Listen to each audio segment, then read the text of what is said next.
cloud and admit all. So we've got everybody coming in to join us. Whoa, it's lovely. Yeah. It's lots. So we've got a few latecomers into the waiting room. I'm just going to let them in.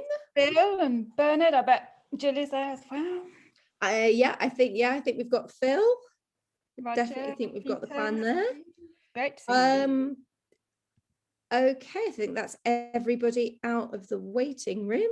Okay, evening, ladies and gents. Thanks for joining Katie and Jean Marc for their little chat and catch up with what's been going on in the vineyard. We're also going to have a tasting of one of Jean Marc's wines tonight, which would be lovely.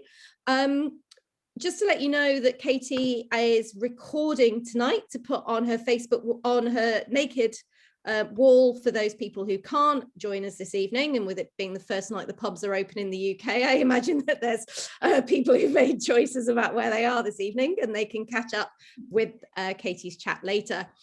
Just to let you know, you are all at the moment on mute, and I have control of your mute buttons. So if later on you want to join in the conversation, there'll be an opportunity for questions and things like that. Can I please ask you to use the raise your hand function for, depending on what setup you're using. If you're on a Mac, you can find that under the reactions tab at the bottom of your screen. And depending on your desktop, it might also be under the participants option. So it's in a couple of different places, and it looks like a little hand doing that is the icon. So if you hit raise your hand, I will be able to see you and be able to request you can unmute, and you can join in the conversation with Katie and Jean Marc. So on that note, I'll hand over to you guys. Thanks very much, Beth. And good evening, everybody. Just checking, Beth, like, I can't see anybody's photo. Is that normal, or is it just like... It depends on if they've chosen to turn their cameras on. Okay, they should, oh, hang on. Then that might be allowed to do that. There we go. Oh, I can see you now. It's a bit lonely over here, like just there. Yeah, there we go. Karen, good to see you. Oh, Phil, yeah. Oh, that's much better. That was better like that. So, yeah, phew. So thanks very much for joining us, and sorry about the last minute change in the link. I hope it didn't affect anybody too much, but as you're all here, I think that's proof that it worked last minute. But anyway, we thought we'd have a drink first, because we could do with a drink now, because we've had such a week down here, and we're going to tell you about our week in a minute, and one of the ups and downs of growing grapes in the south of France. And it's aptly called, if you remember, the project that I have on the go is called Sunshine After the Rain. As Jean Marc pointed out to me today, we're more in the rain at the moment. So we'll come on to that in a minute. But first of all, have any of you got a glass of wine with you there? Oh, Karen's got the t-shirt on. So some white, Karen Young. Oh, yeah, quite a select. Yeah, nice, Karen. Looks great. So we've actually got one of Jean Marc's. It's his Corbière, and it's actually we've got one out of the cellar. Actually, it's a 2016, a 2016 Grand. Sorry, Jean Marc will say something in a minute. I'll shut up. Grande Liberté. Yeah. So yeah, now the name change is the Monsieur Jones. Yes. So some of you may have tried the Monsieur Jones. This is the same wine, but it's the new vintage has now been relabeled, called Monsieur Jones. She's the boss. Only sometimes. Not in the vineyard, I'll tell you that. Right. Cheers, Jean Marc. So it does smell. It's like, you can tell it's an older vintage, because it's like the grape, not the grapes, the fruit is more mature fruit, so it's more figs. I meant to be doing this properly. That was just about figs, sort of plums, stewed plums, getting on there. But if we remember, so the first thing is we take a little sniff, get an idea. And then we have just opened the bottle as well. So it's always a good idea to get as much air as you can into the wine. If you haven't decanted it or you haven't opened it a couple of hours earlier, just get as much air as you can just by swilling that wine around. Or sometimes you can take out of the bottle and put again in the bottle just for the aeration. Aeration, just to shake it up a bit. Yeah. So, oh, and you can tell the flavors just after getting a bit of air in there, the flavors are really jumping out of the glass now. So if you remember, because it's been a while, but we're looking for fruit, floral, spice, and herbs. And I think if you just remember those 4 categories, it simplifies the tasting, but those are the main things that you will find in our wines. So fruit, floral, spice, herbs. Oh, you've drunk yours already. Yes, it's yes, yeah. It's drinking time. Okay. Yeah. Would you like me to pour you some more? Yes, we can. So, fruit, floral, spicy, herby. Non, là, on est plus sur des notes un peu de fruits secs. Il y a le côté peut-être un peu noix, un peu ensuite prune, un peu. Prunes, figs, dried fruit, like raisins. Ouais, ou des mûres, peut-être. Ensuite, Yeah, on it est un peu does. sur la mûre. Un Black currants as well. Voilà, déjà, Blackberries, rather, not black on currants. a évolué au niveau des arômes où le côté très fruité, fruits rouges a un peu cédé la place. So if you've got a younger vintage or you're drinking a younger wine, you've probably got brighter red fruits in there, sort of strawberries, raspberries, whereas as it ages, you get more sort of dried fruits, sultanas, raisins, figs, but still a lovely dark color. Oui, la couleur reste toujours jolie et c'est un vin qui est fait majoritairement avec du Carignan et de la Syrah. Oh, so it's mainly Carignan and Syrah. So it's a Corbière and it's Carignan and Syrah are the grapes. And what would you eat with it or drink it with? No, nothing, but Nothing. no, it's always nice with the cheese, with les charcuteries aussi. Oh yeah, charcuterie, that lovely French cold meats. So a cold meat platter, dried ham, saucisson. But yeah, that would be nice. I ate saucisse just before. Yeah, we just had a bit of saucisson actually, so we've still got the taste in our mouth, and this will go really well. What about hot dishes like wild boar? Oui, of course, always. Of course, yeah. Of course. Yeah, but c'est des choses après plus. Moi, tous les plats cuisinés, ici on fait des genres de cassoulet ou avec des. Yeah, cassoulet. If anybody's ever had a cassoulet. Beans. Beans, yes, yeah. Beans, not baked beans, cassoulet beans. It would go really well because it's got a lovely acidity at the end as well. So absolutely delicious. Very nice. Well, that can accompany our little slideshow. So as I mentioned at the beginning, we've had a bit of an atypical week because we've had a spot of cold weather down here.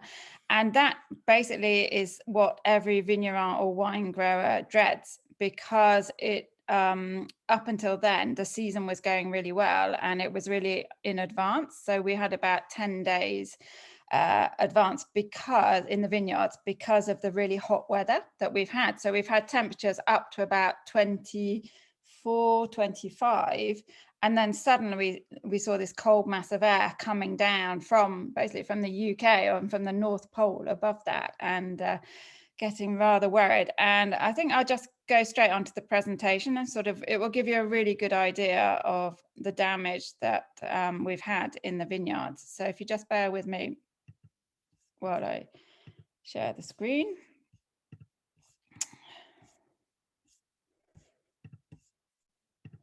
So here we are. So that's me and Jean Marc having our glass of wine. And so just to take you back a little bit, the last time I saw you about the Sunshine After the Rain project was the 1st of March. So for those of you that joined my Insta Live as well, I actually took you up to this vineyard, and this is going to be the heart of the Sunshine After Rain project that I'm doing especially for naked. So for those of you who are with me, we had a little walk around the vineyard, and this is sort of what it was like on the 1st of March. I'm going to be back up in that vineyard on Friday as well, so you can catch up and we'll see what it's looking like on Friday as well. But just to remind you of that wonderful view and these wonderful old vines as well. So this is what we saw last time. So these vines, anywhere between 80 and 100 years old, absolutely lovely little old vines. They don't produce that many grapes, but what they are producing is absolutely delicious. And then this was must have been Monday of last week. So Monday of last week, I went out into the vineyards and just took some photos of the vines, how they are at the moment. So you can actually see on this photo, you can see lovely lush green leaves that have just sprouted. And you can actually also see the grapes. Can you pick out the grapes in those? So right at the top of the leaves, you've got what actually looks like asparagus tips, but they are where the bunches are forming, or where they will form. Is that right? I know Jean Marc will poke me when I get it wrong, but we're here at the moment, we're okay. And these are on my very old Carignan vines. And then on the night of, I think it was Thursday, the 7th of 7 and 8. April, so the evening of the 7th of April, the cold front came down, and we knew in the village, everybody knew it's on its way, and everybody's really worried because of how advanced the vines were. And so we tried as a village, in actual fact, to prevent the frost damaging the vines. And we did that by lighting fires in the vineyards to create a sort of smoke cloud, with the idea being that the smoke cloud would keep in the heat from the ground and avoid the cold air coming in, or the hot air rising and the cold air coming in, which would cause the frost. And so the village really got together, and some people got a bit too excited about the fires, actually. And this one in the background is, I think it's in a river. It's a riverbed. They, some people sort of set alight other things, but the general effect was that we did manage to create a big layer of smoke, a cloud of smoke. And this, for those of you that have been on my rambles, you might be familiar with this view. It's a view over Touchon from just below my rock. And you can see that there's a layer, sort of a cloud of smoke. This would normally be completely clear, but you can see there's sort of hazy smoke above the village. And that was the cloud that was created to protect the vines. So that was, what time was that when you came in? Jusqu'à 10 heures du matin. No, sorry, when you came in after the cloud. I think it was about 7 o'clock in the morning, quand tu as eu le petit déjeuner. Oui. Yeah. So basically about 7 o'clock in the morning, Jean Marc came in from the vineyards, having sort of created the smoke and the cloud, quite confident that there hadn't been any damage, because there was no frost on the ground. It wasn't particularly cold. There was a nice layer of smoke. And came back, we had a croissant and a coffee. And then the neighbor said, oh, have you heard? Some of the vines have actually been damaged by frost. And we were just completely like, well, really? And that's when we went out. And this is about 10 o'clock. I mean, we were so confident that it wasn't till about 10 o'clock that we went out to have a look at the vines. And we went out and basically looked at the vines that are in the most vulnerable areas. You can see behind here, there's a smoke rising still from those fires that were built. This is one of my old vines. This is some Grenache. And this one actually is not too bad. I think there's probably about 40%. No, less 20. So only 20% has been affected by the frost. But if I just show you the next couple of photos, oops, that's the right thing. So this would have been the day before. And this is what we found when we went into Jean Marc's vineyard. So literally just everything looked black, and all of those leaves have been burnt. So they're just burnt by the frost. And let's go on to the next one. And here you've got two shots of, the first one is a young vine that would have been lovely and green the day before. And you can see it's just completely torched. It looks like it's been torched. And the other one as well, you can see that there's just absolutely nothing. It was just a left. few hours after the frost. And that was a few hours, just a few hours after the frost.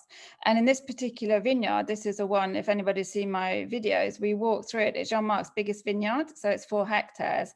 We walked through it and sort of suddenly realized that in that vineyard, we'd lost absolutely everything. So it was 100% wiped out from the frost. And it's like it's nature, we know it happens, and it's happened before and it will happen again, but when it does happen, it's so brutal and it's so quick and it's so definite as well, because this is just to show you some other close-ups of the frost damage. So on the left you can see that there are 2 buds, so you can see one that hasn't been affected by the frost, and then the one below it, which is just starting to go brown.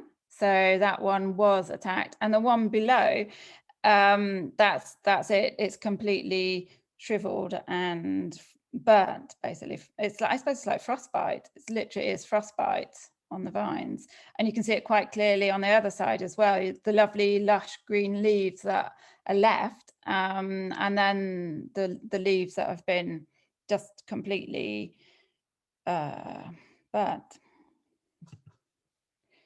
And then this should be a video. I'll see if this works. And it just shows you just how random it all seems to be. I don't know if anybody's a keen gardener can explain why this happens, but let's just see if this, it's just to show you that damaged vine. That vine was damaged. One, not touched at all. And the next one, frost damaged.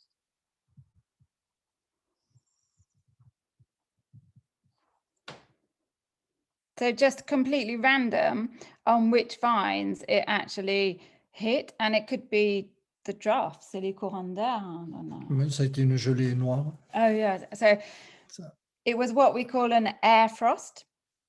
So it's actually in the air rather than being on the ground, as you can, well, that was a bit later on in the day, but there was no stage was there like white frost on the leaves or on the ground. Oui, les températures ont été négatives à partir de minuit, 1h du matin, à peu près.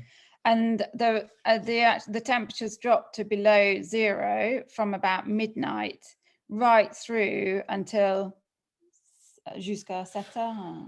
Oui, jusqu'au lever du jour. Until the sun came up. So we had -1. So it wasn't that cold, it was -1, but it was a bank of air that just hung around for 8 hours. And in that time, that is when this air frost just damaged the vines. And you can see here as well, that's one of my old vines.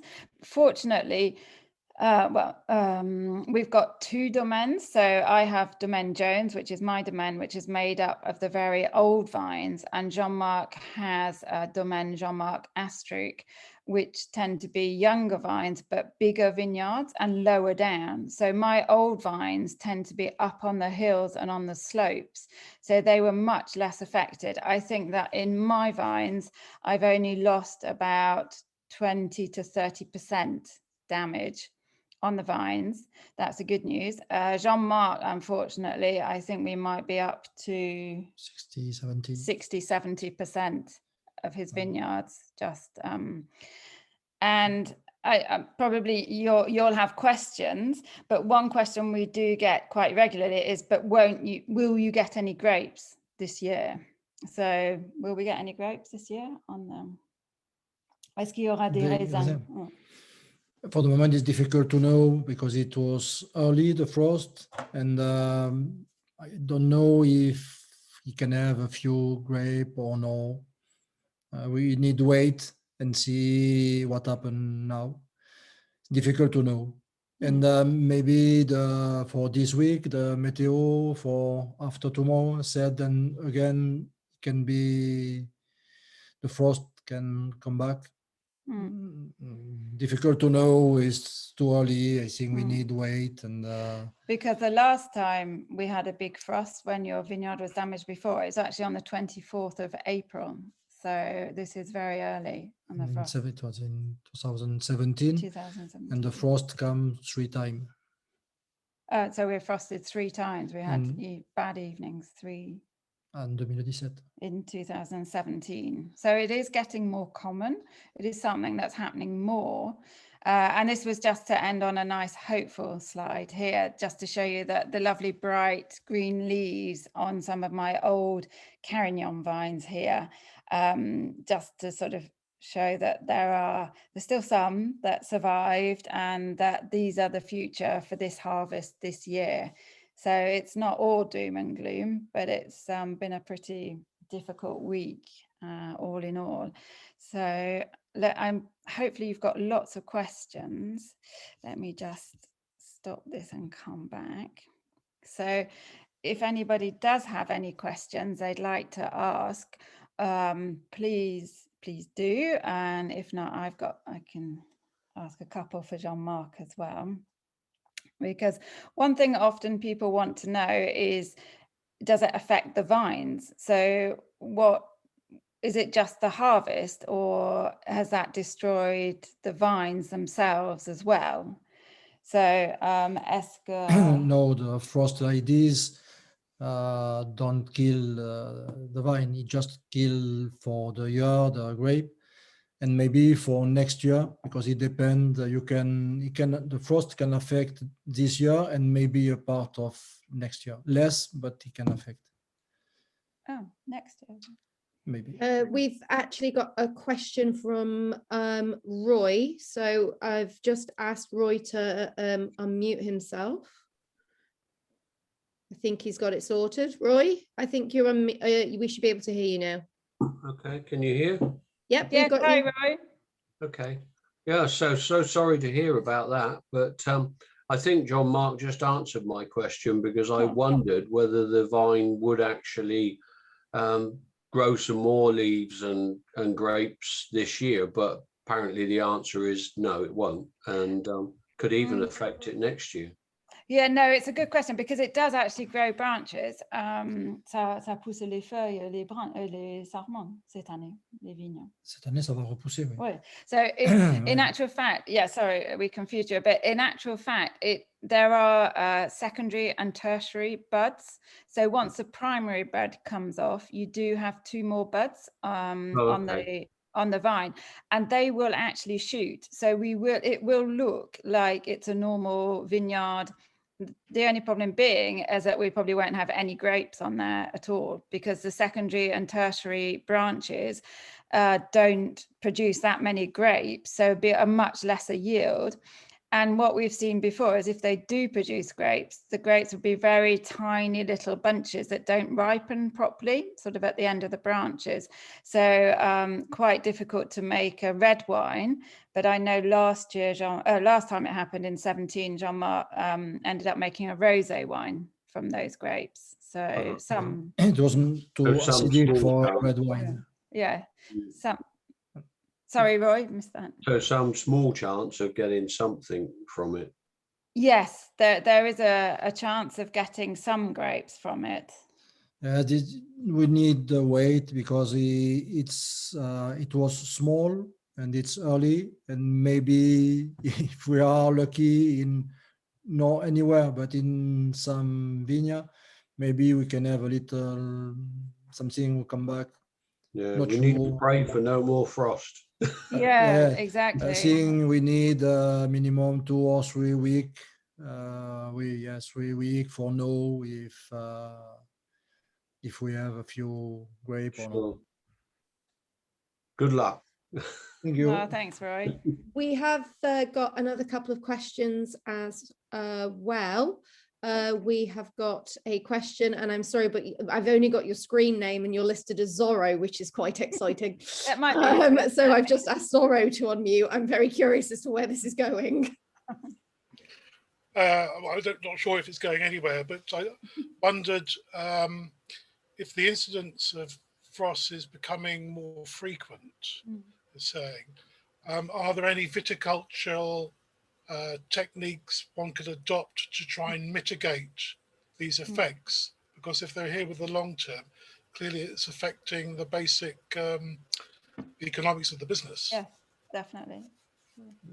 Il demande si ça devient de plus en plus fréquent. Est-ce qu'il y a des choses qu'on peut faire? Je réponds au premier. Ouais. And one thing, like Jean Marc will say in a minute, but one thing is that we're not equipped like other areas like the Loire and Bordeaux and Burgundy who have regular frost. So there are means of protecting your grapes. One of them is having candles in the vineyards, but under every vine, basically, or having massive fans as well, just to keep the air moving, or spraying water. One of the most dramatic ones is they spray water so that if it does freeze, then the buds are protected. They don't actually freeze because they're within the ice, like an igloo. But all of those, I mean, the investment is enormous to have those systems, any of those systems in your vineyards. And at the moment, however difficult it is, it's not justified. Like a frost every 4 years is not justified, but there are other things I think that we can do or look at. But one of the problems is the climate change. And now this year, they are 40 years that I work in the vineyard. I started in 81 working in the vineyard. And the bigger frost was in 2017. It was the bigger, and I lose in my vineyard approximately 50%. And before 2017, the maximum that I lose with the frost, it was 20%, maximum, maybe less, but maximum 20%. And now 2013, 2021, we lose a lot. And for example, the invest for protect the vineyard is very expensive. And I know if every year the frost come back, sure you need to do something. But the invest for the moment, we can't pay for this invest for the Yeah. sorry, but the wine is not enough expensive for pay the invest is really too much. And for example, yeah, sorry. Sorry, I was just going to say we've got another question, but I thought you were done with that one, but you're not. So carry on. What was that? There are other things there that I was thinking was pruning. Apparently, if you prune later, and I know in the UK they try and prune as late as possible to prevent early bud formation and early leaves. So I suggested that to Jean Marc. Perhaps we should just prune like in March. Oui, mais on peut pas tout tailler. And I got that reply then, which is, but we can't prune everything in a month. Sometimes we can try to prune this vineyard apart later. And we have a message from Rob in Abergavenny, actually, who makes wine. Who said that I look in France, but I don't see the same in France. And maybe for next year I can buy before for protect the vineyard, because he said then less 3, you can protect your vineyard with less 3 degrees. Basically, it was very sweet. We did a ramble when it had just happened. We did a video on it and we were quite distraught because we'd just discovered. And some people who follow us, there was Mike from Dalewood Vintners and Rob from Whitecastle in Wales. And they said there is actually a spray that you can use which will prevent frost damage on your plants up to -3. So it's things like that we're looking into. And somebody else mentioned seaweed. There may be one in the same thing. A seaweed spray as well on your crops can help to strengthen the vine. And this other spray seemed to be able to actually protect the vine. So it's things that we haven't had to look into at all before, but now we're really interested, especially in a spray, because that's probably, as long as it's organic, obviously, because we're organic. Yes, but after c'est pas le problème, c'est la difficulté. is this year it's not really cold. It was between -1 and -3. It depends where you have. Here in the garden, it was -1. After maybe in other place it was -2, but it was really cold. But it was cold long time, and I don't know if really we try with this new product. Yeah, we product, could be if the it first work or people to no. try. Yeah. Difficult to know. We try to do something. Yes. I did suggest putting bags over every single vine, and I got the same comment as I just got about the pruning as well. But I did think that could be, still think it could be a like polythene strips like along the rows of vines. Mettre du plastique sur les. Yeah. Apparently not. Okay. I think. Yeah. We've got 2 more hands, and the next one was Bernard. So I've just asked Bernard to unmute. Hi, Katie. We're just enjoying your brilliant Carignan from your VA Vine, and it's sad to hear with this absolutely magnificent wine that there might not be quite so much of it. And I was just thinking, it sounds to me a little bit like wartime, where we would all go away and we'd knit some scarves for you to put around the vines. That's a really good idea. Yeah. More seriously, are all of your varietals affected similarly, or are some of them more naturally resistant to the frost? And secondly, given that this is a sunshine after the rain session, what about the vineyards that you were hoping to use for that? How were they affected? Well, I can answer that one, and I'm going to say, join me on Friday, and I'll be up in the vineyard on Friday evening at Suspense. Yeah, suspense. I think it's 5. No, is it 5 o'clock? Beth, 6 o'clock. No, it's 6 o'clock your time. I get this right. But I will post it on my wine and the link as well. 6 o'clock. Yeah, so you can make it there. See, and come with me, and we'll actually go and have a look up in that vineyard in the sunshine after the rain vineyard. So suspense for that one. Is that going to be on Naked's Instagram, Katie? Yes, it is. It will be on the Naked Instagram. I'll do a takeover again with theirs. Yeah, good point. And what was the other bit of the question? Were all the varietals affected? Oh, yeah. Similarly? Est-ce que tous les cépages, est-ce qu'il y avait une différence entre les différents cépages selon le gel ou c'est No, quoi? it was more the place where are the vineyard than the cepage. For example, in my bigger vineyard, it was Carignan and Syrah, and all was the same. And when I look other vineyard, in the same old vineyard, you have the Grenache Carignan and Macabeu, but sometimes is a Carignan, sometimes is a Grenache.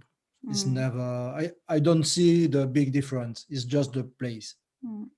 And it's definitely the location. So the lower down in the valley, the vineyards, then the more they got wiped out. There's whole sectors that just must have had a blanket of cold over them for too long.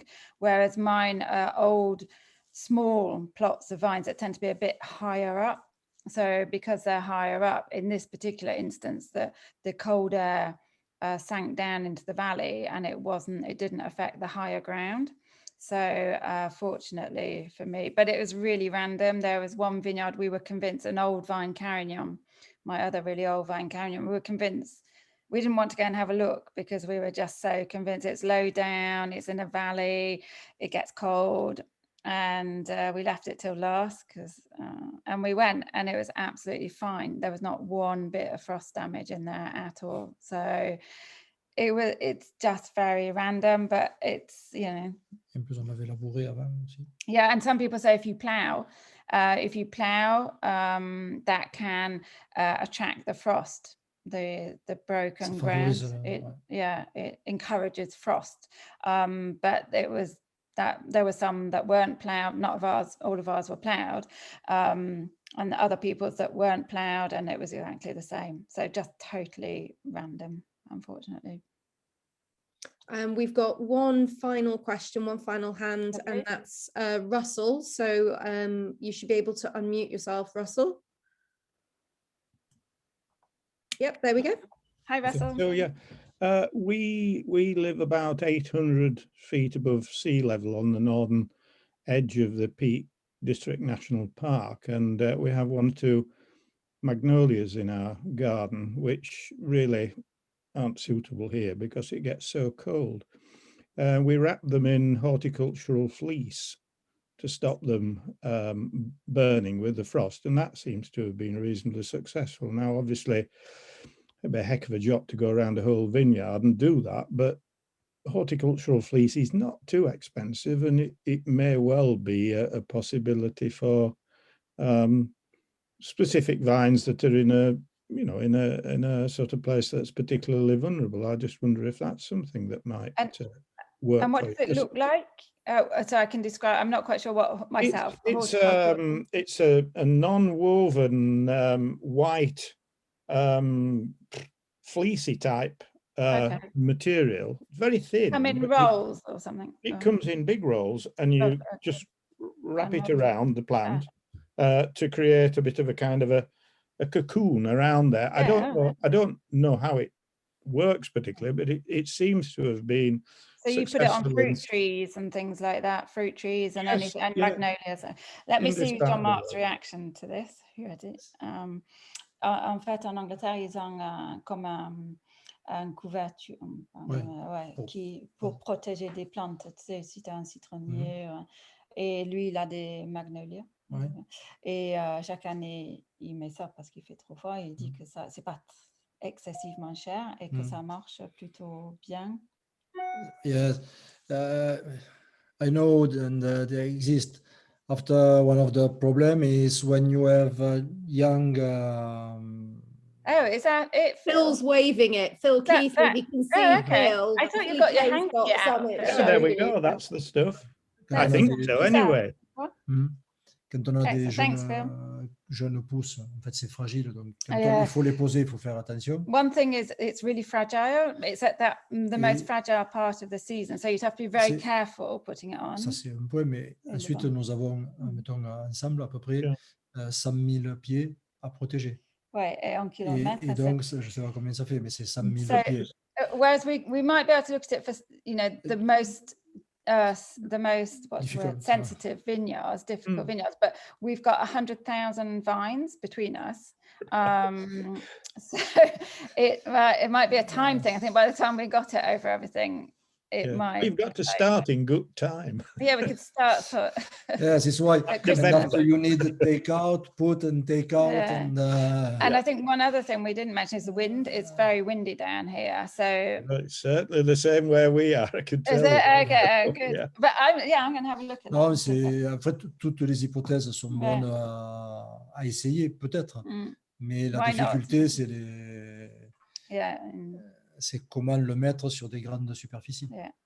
Yeah, it's because of the extent of vineyards, and they're all very spread out as well. But I think on Jean Marc's, which is particularly, it's down in the low, it's 4 hectares altogether. I think I did think that could be an option, but.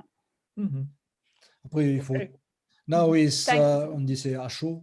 C'est difficile de. Yeah, he's going to have a think about it, I think. Good. Because he says, you know, when you've just learnt about it, it's. We'll get back to you on that one. Mais on est preneur de toutes les. But any ideas, knitted scarves, Bernard? If you can get your needles out now, like those too. I like that idea. But thanks for the question, Russell. Thank you. Brilliant. That was the last question, Katie. Okay. So over to you. Well, thank you so much for joining us. It was a bit of a subdued session tonight because it has been a difficult week. But we did want to sort of share that with you because that is all about farming and growing grapes for wine. It is an agricultural product, and no year is the same, definitely. So it's every year is different, and it does have its ups and downs. But as I said at the beginning, there's always sunshine after the rain. And I think that just aptly fits the project we have. So on Friday, for those of you who can join me, I'll be up live in the heart, the little vineyard that is the heart of the Sunshine After the Rain project. And we will be having a look together to see if there's any damage on those vines up there. So that's on Friday. Tomorrow, if anybody's up early, I'm doing my vineyard ramble on my Instagram, back starting those, and that's at 7:30 your time. So I'm there, and then if not, I will see you on Friday. And if you can't make it, then we will be recording, so you'll be able to pick it up on my YouTube after that. Yes, but for this year, we know that we produce less, but we try to do the same quality with less grape. Yeah, that's the main thing. Might be a bit less. It's the more important. Yeah, but we're definitely. And I think on that note, we'll have another glass of wine, and we'll say thank you very much for joining us, everybody, and see you Friday. And thank you very much. See you very soon. Thank you. Bye.